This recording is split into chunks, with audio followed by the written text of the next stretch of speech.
Only one loss between these two men, and that was a disputed loss. You could go back in time and look at a young Sugar Ray Leonard or a young Floyd Mayweather. You'd want to? Well, you can right now, some people say. PBC on Spike starts now.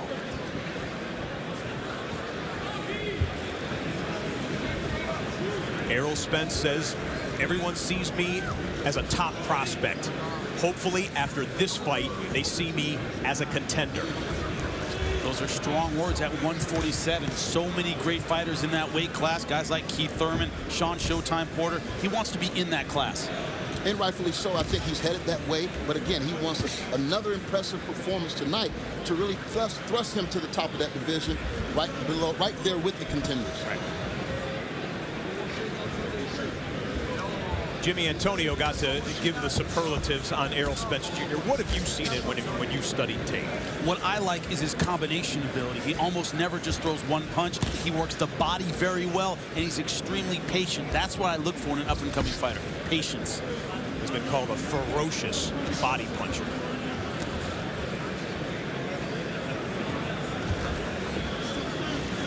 Seeing some of that patience early, kind of reading Van Heerden. Van Heerden, a very awkward kind of style. It's hard to get his timing. Two southpaws, Antonio. You know the game from both sides, but and we're going to see this in the main event as well. Two southpaws in the main event. Tell us about the style fans should look for.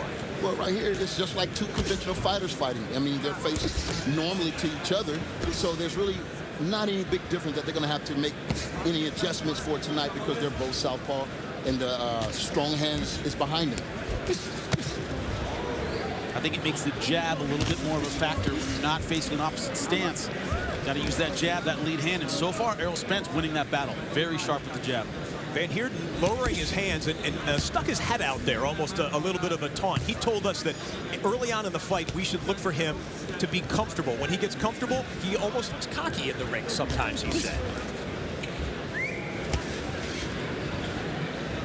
I haven't really seen Spence land anything significant, but it seems like Van Heerden is swelling up already on that left eye. A bit of redness.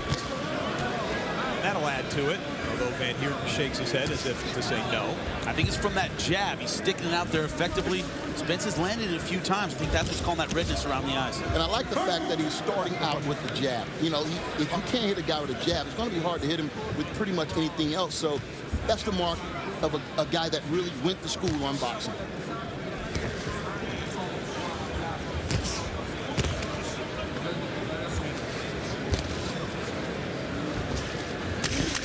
Final 10 seconds of the warm-up round here.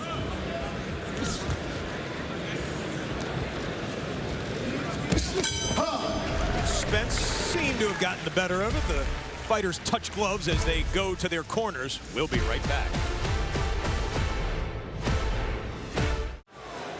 Back live in Toronto, where you look at Errol Spence Jr., one of the most hyped young fighters in the sport, and a fantastic amateur career. He was a U.S. youth champion, a Golden Gloves champion, a U.S. national champion, represented the U.S. in the Olympics as well. When he made it to the quarterfinals, there was kind of a weird circumstance in the Olympics for him. He was originally told he lost a decision to an Indian fighter in the round of 8. Afterwards, they said, no, there was a mistake. They're getting broken here. There was a mistake in the scoring, and then Spence won. He said he could not gear himself back up for the quarterfinal match, which he lost to a Russian fighter. Well, you know, in the Olympics, there's a lot of things that happen. There are. You know There certainly are. And, you know, normally a lot of people think that the gold medal really constitutes success going into the pros. But guys like myself, Floyd Mayweather, you know, had great success without that gold medal. And Errol Spence looked like he's on his way as well. And we talk about all the time, champ. We talk about that amateur career builds your fundamentals. You learn the fundamentals coming up in the amateurs. And what you're seeing out of Errol Spence with that amateur career is really sound fundamentals. Tight punches, hands high. And you see fundamentally a little more sound right now than Van Heerden. Many more gaps in Van Heerden's game. Man, nice. Solid left. And I mentioned that eye in the first round, and look at it. I don't know if it's going to stay open for another round or two. As you watch us live here on Spike, want to remind you to download the free Spike app with full episodes of your favorite shows anytime, anywhere, for free. And Heerden hasn't found a way to deal with those straight punches right through the guard. He's not moving his head. He's in a straight line, and he's eating a lot of punches. You can shake your head, but you got to find a way around that offense. He hasn't done it yet. Well, like you said earlier, he understands his position coming into this fight. And again, you know, taking nothing away from him, I think he's come a long way with little. I mean, makeshift gym. Yep. You know, your dad training, you really haven't had the top echelon of a trainer. So I take my hat off to him for getting this far.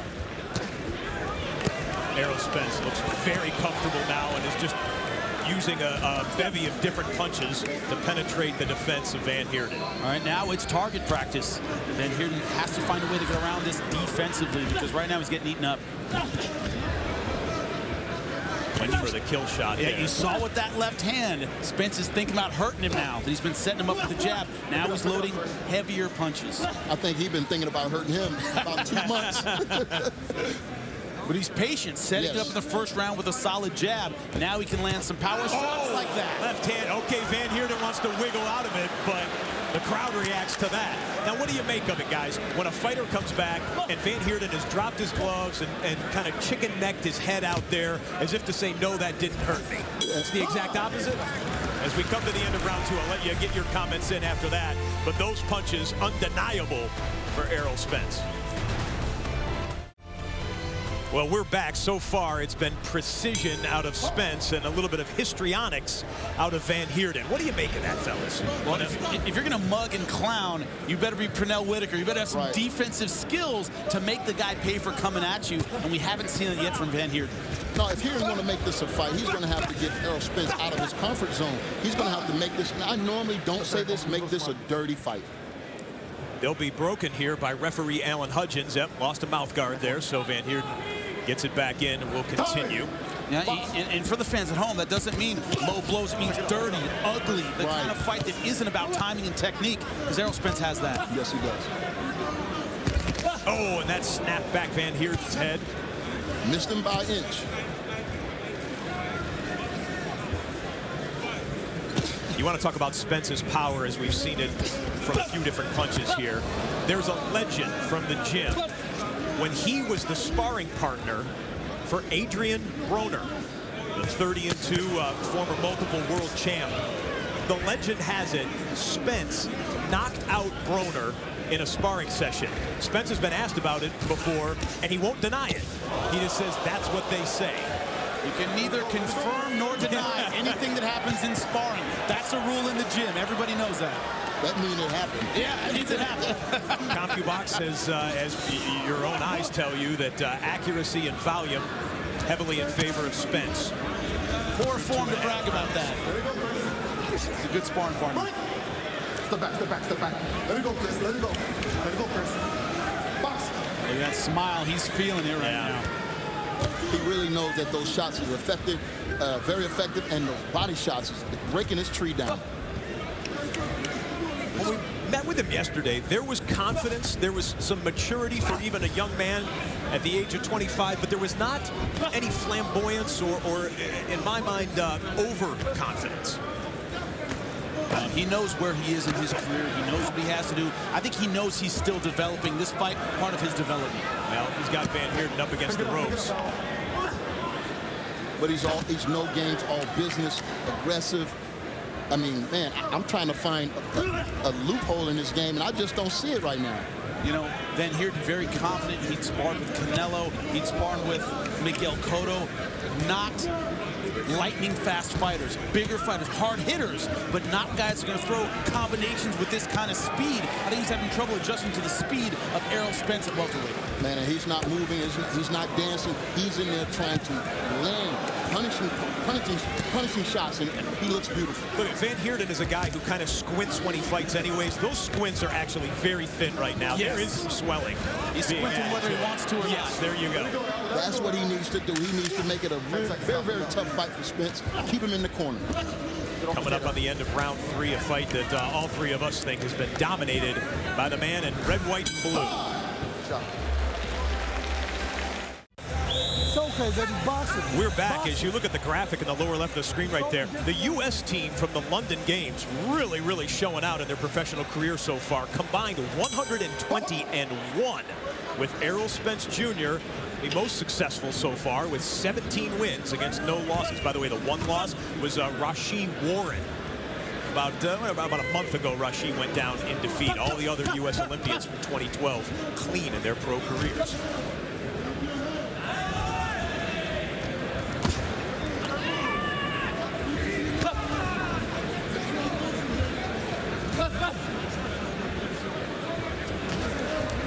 Very pleased to be judged by our unofficial scorekeeper this evening, Toronto's very own Corey Erdman.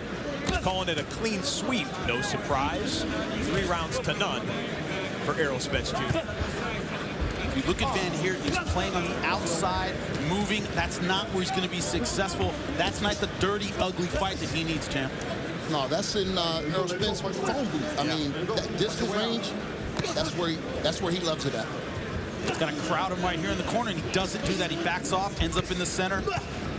You're not going to beat Errol Spence Jr. in the middle of the ring. I see a lot of impressive things with Errol Spence, but the thing that I'm mostly impressed with is that right hook. Man, it comes from a spot where you don't see it, and it's a delayed shot after the 1-2. And Van Heerden doesn't have a mouthpiece, and he appeared to be in trouble in the corner ropes, but he fights his way back out, landing a couple body shots. Now a little bit of blood, it would appear, coming out of the mouth of Van Heerden, who, by the way, we do not have in our records as ever being knocked down. Now, some of the South African boxing records where he fought for a while before coming over to North America get a little spotty, but we do not have him ever being knocked down. And Spence has shown power as we've... Oh, and you know what? He just lost a point for apparently spitting the mouthpiece in Alan Hudgens' mind. It was the second time that it came out of Van Heerden, and the last thing Van Heerden needs is a point deduction. Rolling the 4th round, and we're already getting into he can't win on scorecards territory because this has been a wipeout. That point loss, that doesn't help. Was that the first time he spit the mouthpiece out, or you just feel like he did it on purpose? Well, it was the second time that he came out. Oh, okay.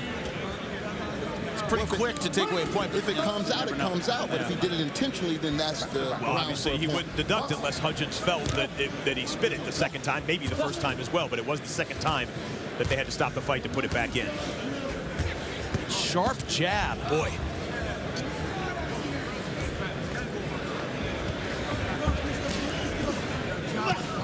We're actually going to show you a replay of it. The truck telling us that Spence punched the mouth guard out. So if that's the case, an unfair point deduction. Yeah, that's adding salt to the wound. Although with some blood coming out of his mouth, he could use a saltwater gargle, I would think, right about now. We'll show it to you in just a second here, ladies and gentlemen. Coming up on 20 seconds remaining in round number 4. Scheduled for 10 in our first fight of the night.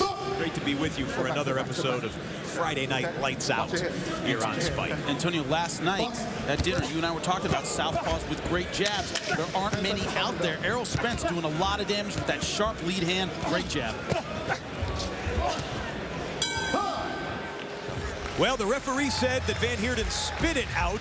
The videotape says he hit it out. They're going to stop the fight because of the jab. They need more jabs. Bust him up, make him react, then shoot the shots. When he dip down, boom, boom, to the side. That was in between rounds 4 and 5. Back live in Toronto right now. That was Derek James, the corner man for Errol Spence Jr. saying they'll stop this fight because of jabs. Keep throwing them.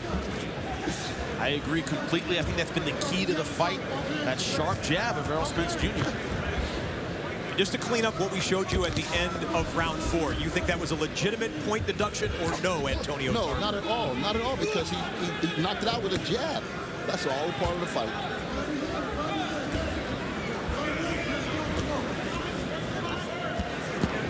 I want to remind you, light heavyweight champ Liam McGeary battles Tito Ortiz, plus a 4-man, one-night tournament that's going to crown a #1 contender and Glory kickboxing action, all in the same arena. You got to check out Bellator MMA Dynamite. Special night. It comes your way Saturday, a week from tonight, September 19th, live here on Spike. Man, you got to love the leverage that Spence is generating over there in that corner. Uppercut, brutal, right through the center. Body shots.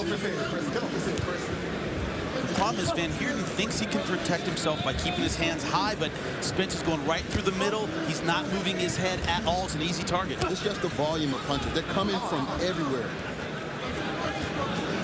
Antonio, Jimmy, that left eye looks like big problems vision-wise for Van Heerden.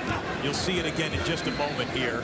What, if anything, can Van Heerden do to try and compensate if indeed that thing, look at that thing. If you get a look at it, it doesn't appear he can see something coming on that from that right side of Spence. Hit the one in the middle. There's not a lot you can do with one eye. Depth perception is gone. Well, granted, I mean, he's in there, he's fighting tough. He's showing a lot of heart tonight, but he's just outclassed, man. I mean, this is just a different class of fighters. The Latin Snake, Sergio Mora, tweeting in, them body shots. Hashtag PBC on Spike. The one thing Van Heerden can do is throw at this range where he doesn't have to judge the range. You know, they're inside. You know your opponent's in front of you. You can't see, but you can still throw. But Spence Jr. keeping it at this range, showing he can fight really well inside. So far, nothing he can't do. This is the kind of fight Van Heerden wants. We've been talking all night about these big power shots that Spence have landed, but you have a Heerden that's still here. He's still here, he's still trying. Problem is he's not throwing very much in these positions. Finally has Spence where he can't move, where you can see him. He's just not unloading. The difference here is balance. Look at how he's fumbling and bumbling all over the place. And when you see Spence have him in the corner, he's settled. And he's got both feet on the ground solidly. And Heerden trying to prove he can still throw as we come to the end of 5, scheduled for 10. Well, in South Africa right now, it's about 3 o'clock in the morning or so. And the Van Heerden family, a family of fighters, as you can see on the graphic, watching from back home. Chris Van Heerden left everything behind in his home country to come for fame, glory, and success in the sport of boxing here in North America. And right now, he's fighting with one eye, guys. There's a such thing in boxing as just the wrong amount of heart. Just enough to stay in it, but not enough to turn it up enough to put your opponent in jeopardy. Unfortunately, that's what we're seeing from Van Heerden so far. He has just enough heart to stay in it, but isn't unloading when he should. And then even when he lands, it doesn't seem like he has the type of power that can truly hurt Errol Spence. Oh, and the left staggers Van Heerden back. Able to gather himself. Spence didn't press right there. Corey Erdman's scorecard. Clean sweep across the board, and then that 10-8 round with the point deduction as referee Alan Hudgens viewed Van Heerden's mouthguard coming out for the second time in this fight as a spit mouthguard, and therefore a 1-point deduction foul. When you're winning the jab battle, it's easy to go back to square one. You unload a little bit, then you go back to the jab and start all over again. That's what Spence's jab is allowing him to do tonight. You see he gets him in trouble, doesn't have to overextend, he goes right back to the jab again.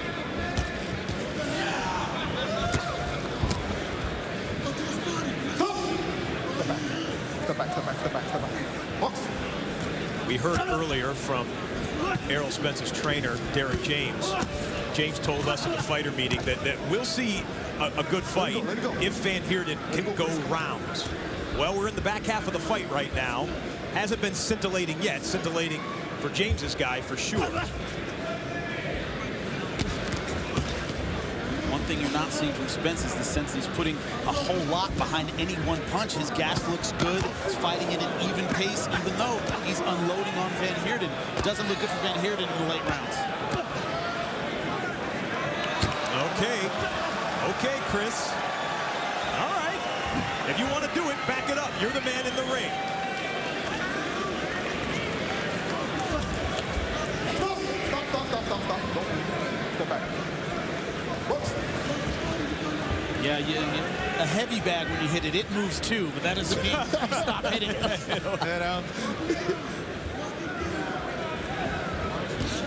I think the thing I'm going to want to see if it gets to 7, 8, 9. I mean, will the young man start to lose it, or unravel, or feel like he needs something, to do something impressive to, really keep that buzz going? So far, though, fighting at a very measured pace, not giving the sense that he's trying to get a knockout or look for anything flashy. He's content to go to work. That's what he's done for 6 rounds. 10 seconds.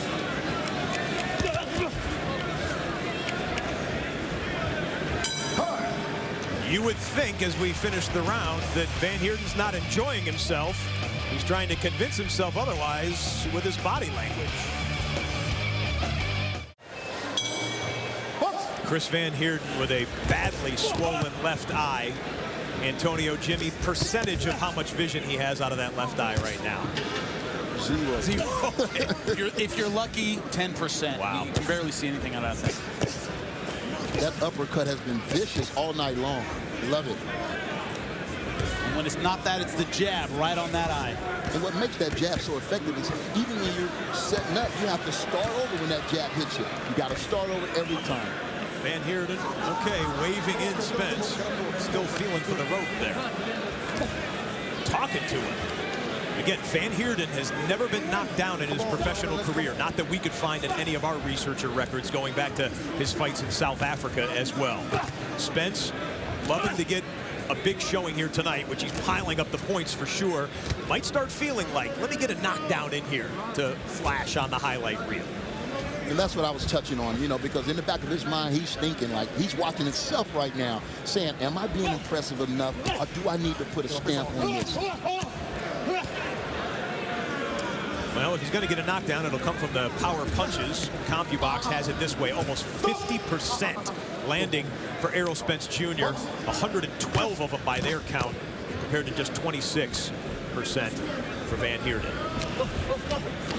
What Van Heerden is relying on with the mugging, with the clowning, is that maturity will be the difference. I'll get this young kid angry, get him off his game, get him to throw something stupid. But so far, I don't see Spence Jr. doing that. No, he's been mistake-free in this fight. I mean, if you're into desperation mode, we're in 7 of 10 here, guys, with a clean sweep on virtually everyone who's watching this fight's scorecard. Van Heerden's in knockout or nothing range. So why not try every trick in the book? Exactly.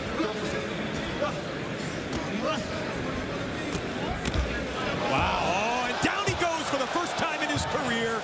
Chris Van Heerden knocked down at the fists of Errol Spence Jr. And that looked like it landed from the back of the head, right on the top of the ear, and he didn't see that punch, and that's why it was that effective. Didn't see it coming at all. Will he go for the close? He has 40 seconds with which to work in round 7.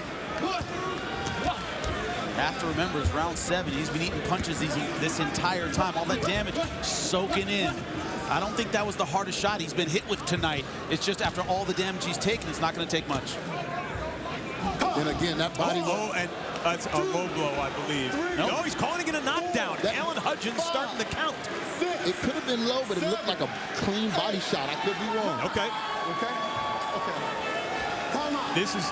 Come here. It's a tape. Wait. Stay in that corner. Oh, tape on the glove of Errol Spence? Yep. I saw that about 30 seconds prior to the knockdown coming loose. Boy, unfortunate timing here as Spence wanted to flash.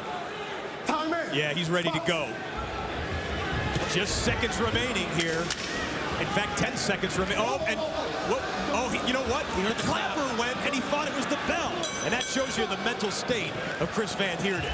Very true. He turned his back to think the round was over on the clapper, guys.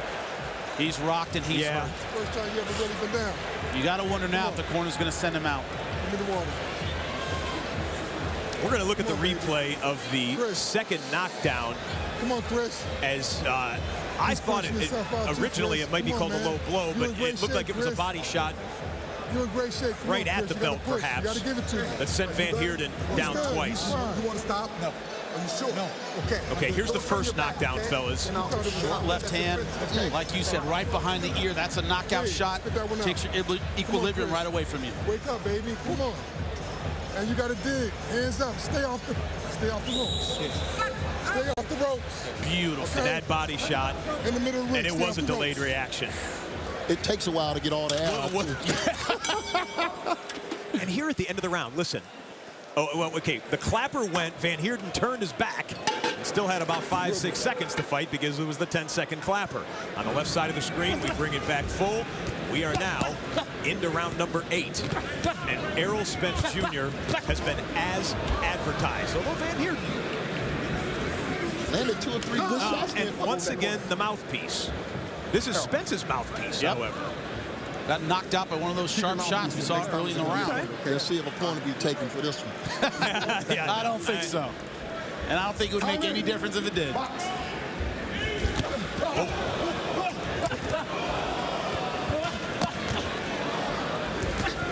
Spence felt something there as they, after the break for the mouthpiece, he wanted every bit of it.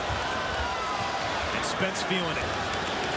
Van Heerden still jitterbugging. But now he can only lay up against the ropes. This seems like it could be a matter of time. And you know what? That's enough. Alan Hudgens stops the fight in round number 8. Errol Spence Jr. They say the next Floyd Mayweather. That was an impressive performance.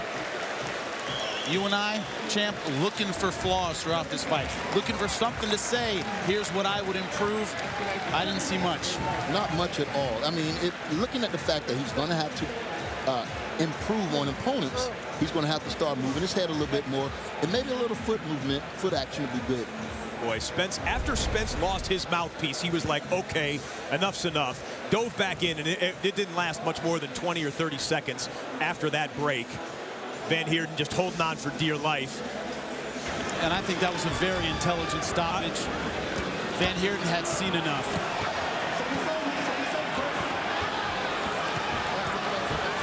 And guys, just to reiterate, Van Heerden, a fighter at 23-1-1 coming in here. Yeah. The one loss that he had was a disputed loss on a judge's scorecard that Van Heerden didn't feel he lost. This was a quality fighter who was taken apart by a guy who looks like he could be a superstar. We're going to take one more commercial timeout, get the official decision, and then have an in-ring interview with the man who could be the next great one in this great sport. Stand by. Welcome back live to Toronto. There you see a man with a smile. Well, it's $1 million smile, and he's going to be in multi-million-dollar fights in his future. Here's why. Take a look at the final CompuBox stats here. 40% of his punches. See the power punches almost at 50%. Loading up against Chris Van Heerden, champ. Let's go back into the ring. Get the official announcement with Michael C. Williams. Ladies and gentlemen, inside the ring, referee Alan Hudgens waves off the contest. Officially 50 seconds into round number 8. The winner by TKO, still undefeated, Errol, the Truth, Spence Jr.